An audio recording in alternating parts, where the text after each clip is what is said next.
안녕하세요. 좋은소리입니다.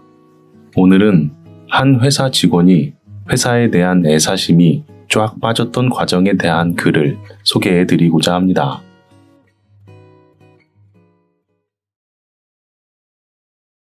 생각해보면 나도 신입사원일 땐 애사심이 충만했었다. 애사심이란 뭘까? 네이버 국어사전에 찾아보았더니 몸담고 있는 회사를 아끼고 사랑하는 마음이라고 한다. 입사가 확정되고 나서 나는 나를 뽑아준 회사에 무한히 감사했다. 주변 사람들에게 축하도 많이 받았다. 그 회사 좋다는데? 고생 많았네. 와, 거기 경쟁률 높다던데 어떻게 갔어?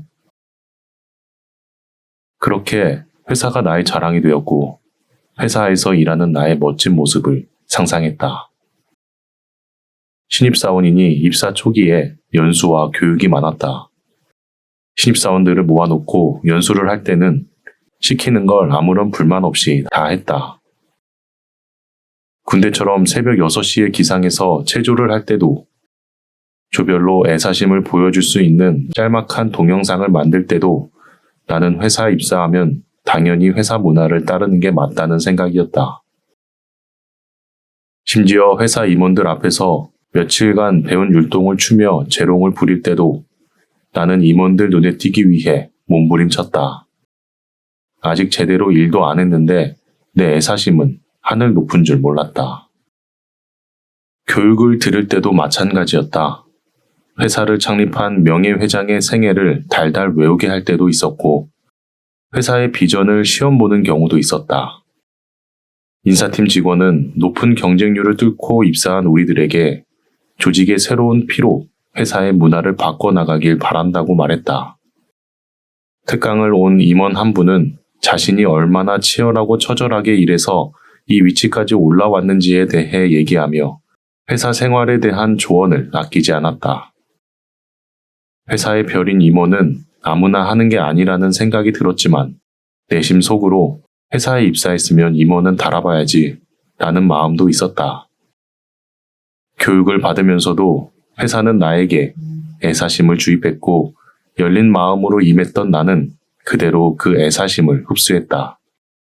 교육이 모두 끝나고 마지막 날 인사과 직원들과 맥주 파티를 하며 건배사를 하였다. 이렇게 저를 뽑아준 회사에 너무 감사하고 앞으로 빨리 적응하여 회사에 도움이 될 수 있도록 하겠습니다. 잘 기억은 나지 않지만 대강 이런 의미였다. 직장 생활을 한 회사에서 10년간 이어오다 보니 이런 신입 때의 패기와 애사심은 쫙 빠진 지 오래다. 마치 마른 걸레처럼 아무리 쥐어짜내도 한 방울의 애사심도 나오지 않는다. 10년 동안 나에게 무슨 일이 있었던 걸까? 회사에 목숨 바쳐 일할 것처럼 했던 나의 신입 시절은 어디로 가버린 것인가? 지금도 가끔 동기들을 만나는데 신입사원 시절 얘기를 하면 모두 소스라친다. 우리가 왜 그렇게까지 했는지 TV에서 나오는 집단 최면에 걸린 사람들처럼 행동했던 게 그냥 이젠 재밌는 추억거리 중에 하나가 되어버렸다. 10년 전 충만했던 애사심이 지금은 전혀 남아있지 않게 된 나름의 이유들은 있다. 그들과 나의 이야기를 통해 애사심이 쫙 빠지게 된 과정을 조금 살펴보도록 하자.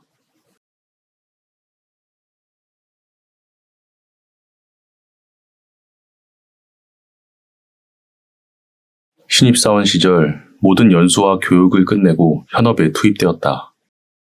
나의 이 불타오르는 열정으로 무슨 일이든 해내겠다는 마음뿐이었다.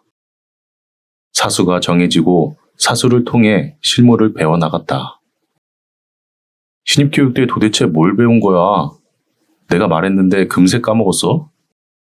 그렇게까지 안 해도 돼. 우리의 역할은 여기까지야.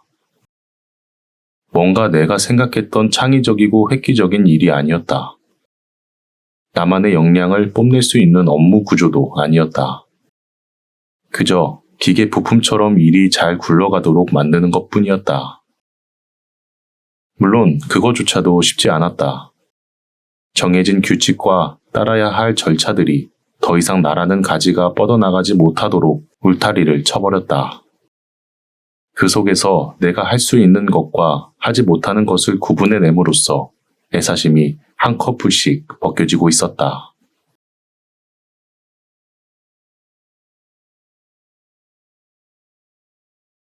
현업을 이어가는 동안 아무래도 팀장을 포함한 팀원들에게는 애사심이라는 게 잘 보이지 않았다. 신입사원인 내가 애사심이 가장 높은 것 같았다.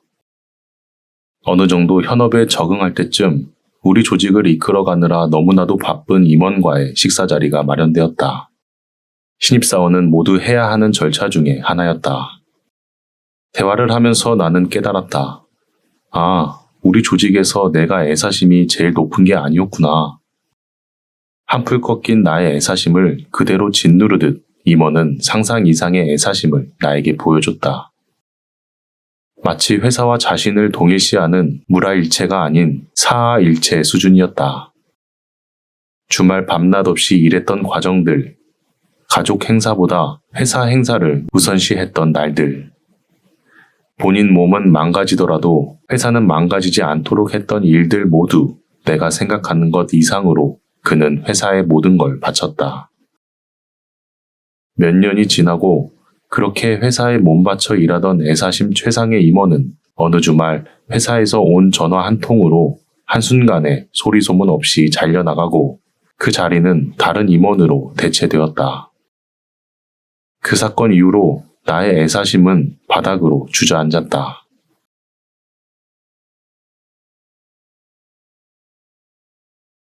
임원도 한순간인데 평범한 직원이라고 해서 다를 게 있을까? 우리는 그저 회사에서 불필요해지는 순간에 바로 짐을 싸면 되는 것이었다. 연말만 되면 과장, 차장, 부장 할 거 없이 바로바로 짐을 싸고 집으로 갔다. 그들이 애사심이 얼마나 있었는지, 얼마나 열정을 갖고 회사 생활을 임했는지는 중요하지 않다. 그저 회사에 돈을 잘 벌어다 주고 손해를 끼치지 않게 하는 것이 가장 중요했다. 회사의 애사심은 성과급과 복지에서 온다는데 회사가 어려울 때 가장 쉽게 줄일 수 있는 것도 이것들이었다. 어쩌다 한 번이면 그러려니 하겠는데 내가 입사한 이후로 회사에서 이번 연도는 어렵다고 말하지 않은 경우를 한 번도 보지 못했다. 그나마 있었던 커피 머신과 생일 선물 그리고 장기 근속 포상제도와 같은 복지는 회사 차원의 원가 절감이라는 이유로 하나씩 사라져가고 있었다. 아무리 애사심을 가지고 열심히 일해도 내게 돌아오는 것은 쥐꼬리만한 월급과 회장의 자산이 불어가는 뉴스를 지켜보는 것뿐이었다. 그렇게 나의 애사심은 한 톨도 남지 않고 사라졌다. 지금 생각해보면 애사심이 뭐가 그리 중요할까라는 의문이 든다. 그저 회사와 나는 비즈니스 파트너일 뿐이다. 서로의 계약 관계에서 마음에 들지 않는 부분이 있으면 수정하면 되고 아무리 수정해도 서로의 계약 관계가 더 이상 의미를 갖지 못하면 그 계약은 종료하는 것이다.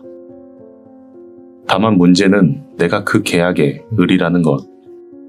사실상 계약에서 내가 할 수 있는 변경은 많이 없다.